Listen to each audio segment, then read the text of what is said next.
A difícil tarefa de se adaptar ao Quarteto Fantástico. Eu sou o Rafael e esse é o Papo no Ar. E hoje, dia 10 de abril de 2025, né, saiu, esse vídeo vai estar saindo no sábado, saiu um teaser, um videozinho ali de menos de um minuto, provavelmente, da equipe espacial do Quarteto Fantástico, seus trajes, eles ali se preparando, e aí eu olho aquela cena com a luz estourada, né, a fotografia branca, e aí aparece cada um de uma vez, aparece o Reed Richards, a Sue Storm, e eu olho para aquilo, cara, e pergunto, cadê a força motriz para eu ficar empolgado com tudo que é lançado sobre esse filme? Eu não consigo me empolgar com nada. E diga-se de passagem, eu não tô falando que o filme vai ser um fracasso agora, eu não tô falando que esse filme vai ser ruim, eu não tô falando que o filme... sei lá, eu não tô falando nada. Eu só tô falando de uma visão minha, particular, que pode ser a de vocês. E isso não tem nada a ver com a rixa DC ou Marvel, mas quando eu vejo o teaser trailer do Superman, né, quando eu vejo aquele teaser expandido, aquela cena do Super-Homem caindo, e aí vem o Krypton, brinca com ele, naquele negócio do cachorro não percebe que tem alguma coisa errada, aí leva ele pra Fortaleza da Solidão, tem aqueles robôs e tudo mais, e aí passa a cena rápida do trailer, e você fala assim, cara, como eu tô querendo ir ao cinema ver isso. Como eu tô empolgado. E aí eu olho pro Quarteto Fantástico e fico, mais ou menos. Pelo amor de Deus, que negócio estranho é esse? Sabe? E aí eu fiquei pensando na dificuldade de se adaptar ao Quarteto Fantástico para os dias atuais. Porque o Super-Homem, o Batman, o Capitão América, o Homem de Ferro, outros heróis, eu não vejo tanta dificuldade assim. E você deve estar pensando, que raio de dificuldade é essa, Rafael? Tá maluco? É o seguinte, pessoal, o Quarteto Fantástico ele vai surgir em 1961. Quando eu penso em 1961, eles são criados dentro do contexto de Guerra Fria. União Soviética versus os Estados Unidos. Socialismo versus capitalismo. E esses heróis estão sendo criados dentro desse contexto. E não só dentro desse contexto. É um contexto dentro do contexto. Esse é o mal do Inception, né? Que é o sonho dentro do sonho. É o contexto dentro do contexto. Porque você tem a Guerra Fria e dentro do contexto de Guerra Fria você está tendo o contexto de corrida espacial. É o contexto dentro do contexto. It's very simple. You see, when the dream experts go in, they attempt to take the subject to a dream within a dream. Like a taco within a taco? A double-decker taco supreme. Exactly. Em 1961, os Estados Unidos já estava para trás, porque em 1957 a União Soviética coloca o primeiro satélite artificial orbitando a Terra, conhecido com o nome de Sputnik. Então, olha isso. A molecada tá lendo o gibi e aí ela tá vendo o pai e a mãe conversando a coisa, ela escuta, ela tá vendo no jornal esse negócio dos Estados Unidos de querer levar o homem à lua, ao espaço, todo esse negócio. Em 2005, o primeiro filme do Quarteto Fantástico, ignorando aquele outro lá, né, antigaço, você também não tem esse contexto. E aí põe aquele negócio do espaço. E detalhe, o contexto de corrida espacial, que eu tô falando, não é só nem de levar o homem à lua, mas de ir ao espaço, de ter esse anseio de ir às estrelas. A gente não tem isso. Ah, mas aí é a corrida espacial para ir colonizar Marte. Você vê alguém falando disso? Você vê esse entusiasmo das pessoas? Não vê. E aí, voltando. Em 2005 a gente também não tem isso. Aí vem aquele remake, né? Remake não, a tentativa de trazer o Quarteto Fantástico de novo em 2015, que também não tem esse apelo de questão de ir ao espaço. E aí você fica naquela do... Se você tem um filme sobre um momento histórico, é uma coisa totalmente diferente. Saca? Que você está contando um momento histórico. E talvez as pessoas comprem. Agora, para ver uma ficção científica focada nesse contexto do contexto, Guerra Fria mais corrida espacial, essa é a maior dificuldade de se adaptar o Quarteto Fantástico. Quer ver uma boa adaptação? E é da Marvel, para não dizer que ele tá defendendo a DC. Homem de Ferro.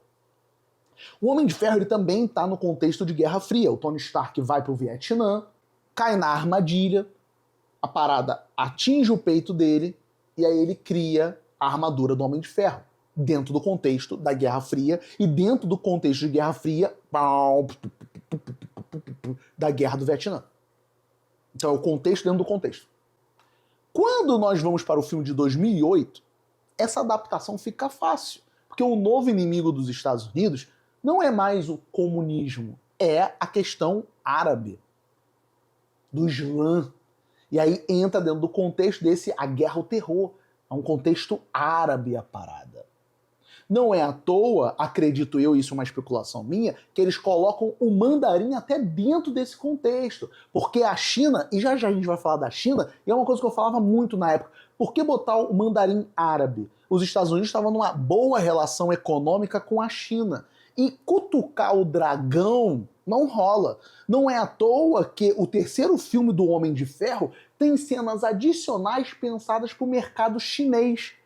Porque os filmes na China estavam arrecadando muito dinheiro. Então colocar um mandarim em 2008 nesse contexto, né, a galera dos 10 Anéis, colocar num contexto contra a China, é você cutucar um parceiro comercial que está recebendo seus filmes de bom grado e está dando dinheiro pra caramba. Então eles colocam todo o contexto do Tony Stark ser sequestrado, dos 10 Anéis dentro desse contexto árabe, do Islã. É uma ótima adaptação, porque as obras culturais são fruto do tempo delas. E aí, foi graças ao Keno, e aí a gente vai começando a refletir sobre isso, que é aquilo. O remake é importante, é o momento que eu agradeço o Keno por abrir meus olhos, para manter uma obra viva. E o remake, às vezes, a gente não consegue comprar, porque o filme está falando com aquela época que ele foi criado. Vou dar um exemplo de um filme que vai vir aí, com o maravilhoso, lindo e gostoso Glenn Powell, o Running Man, né, O Sobrevivente, que é um filme do Arnold Schwarzenegger, baseado num livro do Stephen King, que está dentro de um contexto ali dos anos 80. Vai ter o remake agora. O que o mundo de 2025 pode oferecer para o Edgar Wright para fazer a adaptação deste livro ou se basear no filme do Arnold Schwarzenegger? Então, é isso. A adaptação ela vai funcionar de acordo com o momento da época. Vamos dar um exemplo. Robocop. Qual o contexto de Robocop? Anos 80, neoliberalismo, as empresas pegando tudo e querendo, sabe, tomar conta de tudo. Sabe? O cara morre e volta a trabalhar. O Robocop do Padilha, ele vai se adaptar ao tempo atual no qual ele foi criado. Aí tem aquela questão também dos drones, de você levar o exército dos Estados Unidos para o estrangeiro. A questão da televisão é bem usada ali, porque a gente ainda tem a questão da mídia influenciando uma porção de coisa. Então percebam que as obras culturais, elas são fruto do tempo delas. E aí às vezes a gente reclama de algum remake, mas a gente tem que perceber que a obra original está presa dentro de um contexto histórico no qual ela foi criada e o contexto histórico daquela época influenciou essa obra. E aí por isso que eu tô falando, existe uma dificuldade talvez de se transportar o Quarteto Fantástico, que está dentro de um contexto de Guerra Fria, mais o contexto de corrida espacial, para a época atual. Por isso, acredito eu, que é uma sacada colocar o Quarteto Fantástico num outro universo. Ah, mas Rafael, por que botar em outro universo? Era só jogar na época da Guerra Fria, lá no passado do MCU da Terra, que eu nunca lembro o número, que é a Terra regular que a gente conhece. Mas e por que ninguém nunca citou o Quarteto Fantástico? Por que ninguém nunca falou dos eventos que aconteceram naquele ano do Quarteto Fantástico? E aí o motivo de se jogar em outro universo, num contexto retrofuturista, que dá a ideia ali de uns anos 50, 60, seja lá o que for, para se adaptar ao Quarteto Fantástico. E ainda tem que saber a questão aí do que vai ser essa questão espacial. É de fato uma corrida espacial contra uma nação estrangeira? É só essa questão de ir ao espaço? Eles são as primeiras pessoas a irem ao espaço? Entende como é mais Opa, vamos voltar aqui. Entende como é que é mais complicado se adaptar ao Quarteto Fantástico quando você não tem todo esse contexto? E aí a gente entra dentro de um contexto de Guerra Fria atual. O Trump taxando a China e a China respondendo os ataques do Trump. Lembra que eu falei que lá em 2008 a China era um parceiro econômico dos Estados Unidos e que você fazia filmes pensando nessa bilheteria do mercado chinês? O Trump vem com essa Guerra Fria 2.0 contra a China nessa questão econômica. E a China falou que talvez breque a entrada de filmes estadunidenses no país. E aí como é que fica o Quarteto Fantástico na frente disso? E aí você vê um contexto de Guerra Fria atualmente, mas o filme do Quarteto Fantástico não participa desse contexto. Entende? A gente tem uma Guerra Fria 2.0 agora com a China como protagonista e não é mais a União Soviética. Porque o Trump falou, eu vou negociar com os outros países, mas a China eu vou continuar taxando. Porque por que eles estão taxando a gente? Por que eles estão fazendo isso com a nossa economia, sendo que foi os Estados Unidos que começou a fazer isso? Saca? Então, a gente tá com um contexto de Guerra Fria hoje em dia, mas não é favorável ao Quarteto Fantástico. É interessantíssimo pensar isso. E pensar que até um pouco tempo atrás, em 2000 e pouquinho, os Estados Unidos fazia questão, obviamente, de lançar os seus filmes na China por causa de bilheteria.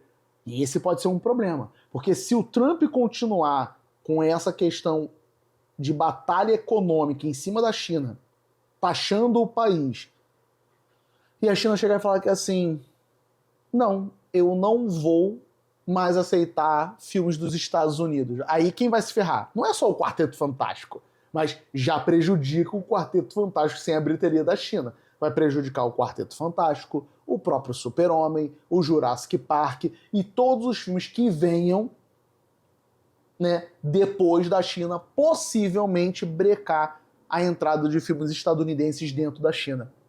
Então, se eu fosse o Trump, né, pensava bem no que ele está fazendo, saca? Porque provavelmente a indústria de Hollywood, como alguns setores da indústria dos Estados Unidos, já estão falando, meu irmão, não dá, cara, vamos parar com isso, tá ferrando a gente. E aí, olha que legal, às vezes as pessoas reclamam, né, não coloque política no meu quadrinho, não coloque política no meu filme, por que tem que botar um contexto político? Eu acabei de dar uma pequena palestra de 13 minutos falando do contexto de Guerra Fria do Quarteto Fantástico, como isso provavelmente não funciona nos dias atuais, demonstrando o filme de 2005 e 2015, que essa questão acaba sendo, sabe, irrelevante no filme. Não é uma coisa que, sabe, porque é um contexto morto. A gente não vive essa questão de corrida espacial, seja ela qual for, chegar em um lugar ou outro, explorar o espaço. Falei da questão econômica, de como os Estados Unidos fez uma política de boa vizinhança com o filme do Homem de Ferro e outros para esses filmes irem para o mercado chinês e ganhar dinheiro. E como a atual situação dessa questão econômica que o Trump criou pode prejudicar Hollywood, principalmente o Quarteto Fantástico, o Super-Homem e outros filmes que estejam por vir, dependendo de como vai ficar isso. Então, vamos pensar antes de falar certas coisas. E é isso. Não tem arte, é política. De alguma forma é política. Uns mais, outros menos, talvez nenhum. Vou botar um nenhum aí, mas é assim que funcionam as coisas. E é por causa disso que eu acho que adaptar o Quarteto Fantástico é uma tarefa difícil. Simplesmente porque, sendo repetitivo, não vivemos um contexto de Guerra Fria, mas não só isso, nem é a Guerra Fria que é o problema, mas o contexto dentro do contexto de uma corrida espacial. E aí fica difícil fazer isso. E para finalizar, eu entendo que isso é rápido nos quadrinhos, tá? Eles vão, tem até um diálogo com a Su que ela fala assim, o Ben Green não quer ir pro espaço, alguma coisa assim, eu tô puxando de cabeça agora, se eu achar eu ponho essa parte do quadrinho na edição. Ela fala assim, a gente tem que ir antes que os comunas vão ao espaço, né? Porque a grande questão é essa. Por que eu botaria pessoas indo ao espaço agora? No máximo, uma exploração a Marte. Mas por que os Estados Unidos foi querer ir a Marte? Tem um contexto de rivalidade? Não tem. Saca? Então, tem alguém que foi antes, ou chegou próximo, como o Sputnik em 57 fez? E aí entra essa dificuldade. Então, pessoal, esse papo que eu queria ter batido com vocês, eu espero que vocês tenham gostado do vídeo. Deixa aqui nos comentários o que vocês acham dessa questão que eu levantei, se vocês estão empolgados com o filme do Quarteto Fantástico, e deixando bem claro aqui, eu não tô falando que o filme é ruim, vai ser um fracasso e tudo mais. É só uma perspectiva que eu tenho de observar como é difícil adaptar esse filme para as telas. Demais é isso, pessoal. Vídeos longos aqui sempre no YouTube, vídeos curtinhos, TikTok, Instagram, nos shorts do YouTube também. Tem um site pós-tweet sempre com uma crítica e um texto de divagação meu ou de qualquer outro membro. Demais é isso, pessoal. Até o próximo vídeo. Um beijo, um abraço e tchau, tchau.